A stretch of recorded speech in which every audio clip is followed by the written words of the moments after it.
11वां अध्याय।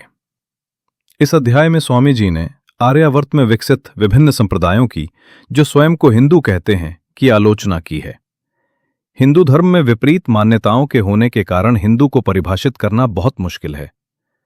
जो व्यक्ति ईश्वर, वेद, जाति, मूर्ति पूजा को मानता है वो हिंदू है, और जो व्यक्ति ईश्वर, वेद, जाति, मूर्ति पूजा को नहीं मानता उसे भी हिंदू कहा जाता है। इस सब का कारण हिंदू धर्म की मूल अवधारणाओं की जानकारी न होना है। पहले 10 अध्यायों में स्वामी जी ने वेदों में निहित हिंदू धर्म की इन बुनियादी अवधारणाओं की व्याख्या की है। यहां स्वामी जी ने हिंदू धर्म की वास्तविक अवधारणाओं के आधार पर हिंदुओं में प्रचलित मान्यताओं की चर्चा की है। अपनी बात को सही ढंग से रखने के लिए उन्होंने हिंदुओं को उनमें प्रचलित मान्यताओं के आधार पर विभाजित किया है। 1. कुछ हिंदुओं में यह धारणा है कि धर्म काल के साथ बदलता है, अर्थात एक प्रथा जो सतयुग में धर्म थी, समय को सतयुग, त्रेता युग, द्वापर युग और कलयुग में विभाजित किया गया है। कलयुग में धर्म नहीं है। स्वामी जी कहते हैं कि जो सत्य बोलने, जरूरतमंदों की सेवा करने, बुरी आदतों से बचने आदि जैसी धार्मिक प्रथाएं हैं, वे समय और स्थान पर निर्भर नहीं हो सकती, और तदानुसार सतयुग में जो धर्म था वो त्रेता युग, द्वापर युग और कलयुग में भी धर्म रहेगा। 2. अवतारवाद। स्वामी जी ने स्थापित किया कि ईश्वर निराकार, परिवर्तनहीन और शरीर रहित है। अपने मत के समर्थन में उन्होंने वेदों के शब्द साक्ष्य दिए हैं। कुछ लोगों का मानना है कि चूंकि ईश्वर सर्वशक्तिमान है, इसलिए वो रूप या शरीर धारण कर भी सकता है और नहीं भी। ये धारणा सर्वशक्तिमान शब्द के वास्तविक अर्थ को न समझने के कारण विकसित हुई है। किसी वस्तु का परिवर्तनशील होना उसकी दुर्बलता का द्योतक है। यदि कोई वस्तु आंतरिक कारणों से बदलती है तो हमें यह स्वीकार करना होगा कि उस वस्तु में कोई न कोई कमजोरी या अपूर्णता है, जिसके कारण परिवर्तन आवश्यक हो गया। यदि परिवर्तन कुछ बाहरी कारणों से है तो हमें यह स्वीकार करना होगा कि कोई बाहरी इकाई है जो उस चीज से अधिक शक्तिशाली है। 3.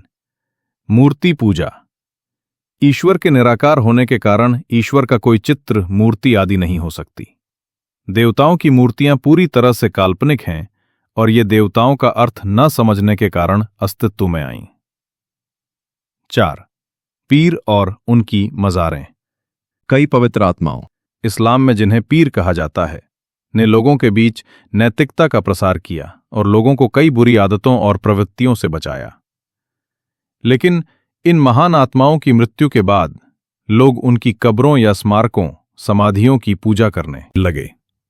इन महान आत्माओं के नाम से अनेक संप्रदायों की उत्पत्ति हुई। 5. ब्रह्म समाज। ब्रह्म समाज के अनुयायी आमतौर पर पढ़े लिखे व्यक्ति थे, लेकिन उनके मन में इस देश और इसकी संस्कृति के लिए कोई सम्मान नहीं था। इस संस्था ने कई संप्रदायों के अच्छे सिद्धांतों को इकट्ठा कर फूलों का एक गुच्छा तैयार किया। स्वामी जी इस तरह की विचारधारा के खिलाफ थे। गुलदस्ते तैयार करने के लिए फूलों को उनकी जड़ों से तोड़ा जाता है। स्वामी जी फूलों को उनकी जड़ों सहित ही स्वीकार करने के पक्ष में थे। 6. राष्ट्रवाद। स्वामी जी कृतज्ञता को धर्म का आधार मानते थे। एक व्यक्ति जो अपने राष्ट्र के प्रति आभारी नहीं है और अपनी मातृभूमि की सेवा नहीं करता है, उससे ब्रह्मांड की सेवा करने की उम्मीद नहीं की जा सकती। मातृभूमि की सेवा की भावना विश्व की सेवा के लिए आवश्यक मापदंड है। 7. भारत का इतिहास। कुछ लोगों के बीच एक सामान्य धारणा है कि भारत पर हमेशा विदेशियों का शासन रहा है, लेकिन इस अध्याय के अंत में स्वामी जी ने राजाओं के नाम और उनके शासनकाल का उल्लेख करते हुए एक लंबा इतिहास देकर इस धारणा को गलत साबित कर दिया। 12वां अध्याय। इस अध्याय में स्वामी जी ने 3 और संप्रदायों की आलोचना की है जो आर्यावर्त में हिंदू धर्म की तरह विकसित हुए, लेकिन जिनकी गणना हिंदू धर्म में नहीं की जाती है। उनमें से एक चारवाक है। चारवाक की मान्यताएं हैं, ईश्वर नहीं है, ईश्वर को स्वीकार करने की कोई आवश्यकता नहीं है, और एक तत्व से दूसरे तत्व के मिश्रण से जीवन की उत्पत्ति होती है।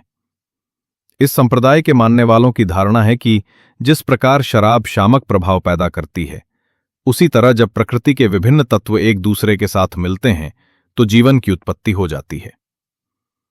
ये लोग संख्या में बहुत कम हैं और आत्माओं और ईश्वर पर विश्वास नहीं करते। इनका मत है कि जब तक कोई जीवित रहे उसे अपने अधिकतम सुखों की व्यवस्था किसी न किसी रूप में करनी चाहिए, क्योंकि मृत्यु के बाद व्यक्ति हमेशा के लिए अपना अस्तित्व खो देता है।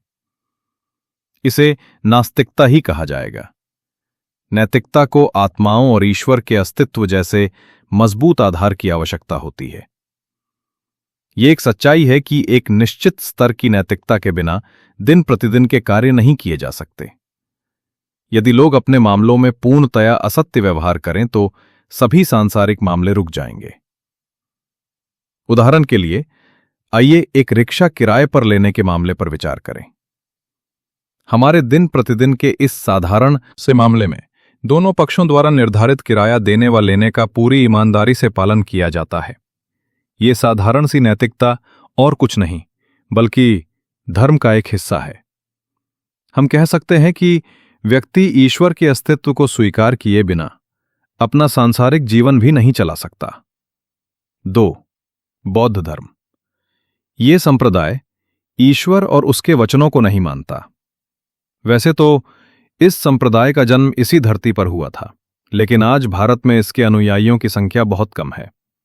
म्यांमार, थाईलैंड, चीन आदि देशों में ही इस संप्रदाय को मानने वाले मिलते हैं।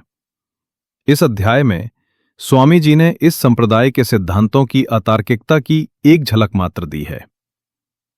3. जैन धर्म। बौद्ध संप्रदाय और जैन संप्रदाय दोनों का जन्म भारत में लगभग एक ही समय में हुआ था। बौद्ध संप्रदाय की तरह जैन संप्रदाय भी ईश्वर और उनके वचनों को नहीं मानता। ये संप्रदाय बौद्ध संप्रदाय की तरह इस देश से बाहर नहीं गया है, लेकिन भारत में इसके अनुयायी बहुत कम हैं। इस संप्रदाय के अनुयायी अन्य संप्रदायों के व्यक्तियों को अपना साहित्य उपलब्ध नहीं कराते। जैन संप्रदाय का आधार अहिंसा, किसी को कष्ट न पहुंचाना माना गया है। वैदिक संस्कृति में समाज में एक ऐसा माहौल बनाने पर बल दिया जाता है जिसमें दूसरों को कष्ट देने की किसी की इच्छा ही न रहे। वैदिक संस्कृति में दोषियों को दंडित करना अहिंसा के विरुद्ध नहीं माना जाता। अहिंसा शब्द का गलत अर्थ लेना हिंदुओं के पतन का एक प्रमुख कारण रहा है। जैन संप्रदाय के संबंध में भी स्वामी जी ने इस संप्रदाय के तर्कहीन सिद्धांतों की एक झलक ही दी है। 13वां और 14वां अध्याय। इन अध्यायों में स्वामी जी ने इस्लाम और ईसाई संप्रदायों की आलोचना की है। ये संप्रदाय आर्यावर्त में पैदा नहीं हुए थे। सदियों से इन संप्रदायों ने वैदिक धर्म की आलोचना की है। हालांकि ये धर्म भारत में ज्यादा प्रचारित नहीं, लेकिन राजनीतिक और सांस्कृतिक क्षेत्रों में इनका प्रभाव स्पष्ट है। बौद्ध और जैन संप्रदायों के अनुयायियों के विपरीत इन संप्रदायों के अनुयायियों की जीवन शैली भारतीयों से बहुत अलग है। ईसाइयों ने अपनी राजनीतिक शक्ति और धोखे का इस्तेमाल हिंदुओं को अपने धर्म में परिवर्तित करने के लिए किया। इस दिशा में उन्हें दक्षिण भारत में निश्चित सफलता प्राप्त हुई है, लेकिन उनके अथक प्रयासों के बावजूद भारत में ईसाइयों की संख्या बहुत अधिक नहीं है। 13वें अध्याय में स्वामी जी ने इस्लाम की आलोचना की है और 14वें अध्याय में स्वामी जी ने प्रतीकात्मक रूप से ईसाई संप्रदाय की आलोचना की है। उन्होंने बाइबल और कुरान के कुछ अंशों पर चर्चा की है। जो व्यक्ति इन संप्रदायों के सिद्धांतों की तुलना वैदिक धर्म से करेंगे, वे सत्य को जान सकेंगे। स्वामी जी का उद्देश्य केवल इन संप्रदायों के प्रवाह को रोकना और हिंदुओं को उनके अपने धर्म का आधार प्रदान करना था। उनका मानना था कि केवल वैदिक धर्म ही हर समय और प्रत्येक स्थान में सत्यता की आवश्यकता को पूरा कर सकता है। स्वामी जी इस पुस्तक को लिखकर वैदिक धर्म के अनेक दार्शनिक और गैर दार्शनिक सिद्धांतों पर प्रकाश डालना चाहते थे, ताकि मनुष्य परम सत्य को जान सके। इस पुस्तक के अंत में स्वामी जी ने अपनी मान्यताएं लिखी हैं। यदि पाठक को पुस्तक में विस्तार से चर्चित अवधारणाओं पर लेखक के अंतिम विचार उपलब्ध हों, तो वो पुस्तक को बेहतर ढंग से समझ सकता है।